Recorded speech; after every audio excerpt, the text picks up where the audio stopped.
បាទជំរាបសួរពុកម៉ែបងប្អូនទាំងអស់គ្នានេះគឺជាសកម្មភាពរបស់ក្រុមការងាររបស់ក្បានយើងគាត់កំពុងតែធ្វើការលាងសម្អាតសាច់សណាញ់ដែលអតិថិជនគាត់នៅខាងបរិយពេញហូតគម្រោងអេកូរូមែនដែលគាត់តឡើងសណាញ់ខាងក្បានយើងហើយឥឡូវនេះក្រុមការងារគាត់កំពុងតែបាញ់ទឹកដុសច្រាសដុសសាប៊ូនៃសណាញ់ហ្នឹងដើម្បីលាងសម្អាតជូនអតិថិជន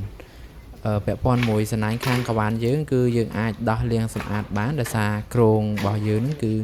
លក្ខណៈពីរជាន់ដែលពុកម៉ែបងប្អូនអរគ្នាដោះយកទៅលាងសម្អាតទៅវាអត់ប៉ះពាល់ទៅលើគ្រោងទេ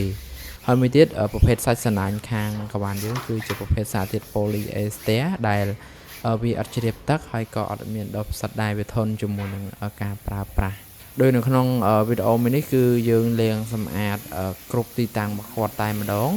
មានទាំងទ្វារមានទាំងបង្អួចហើយយើងបាញ់ទឹកដុសច្រាសដុសសាប៊ូបានស្រឡាញ់អត់ជាបញ្ហាទេហើយបន្ទាប់ពីយើងបានលាងសម្អាតរួចរាល់ហើយគឺយើងយកទៅហាលថ្ងៃឲ្យស្ងួតហើយបន្ទាប់មកគឺយើងយកទៅដាក់កន្លែងទីតាំងដើមវិញបានអាចប្រើបាន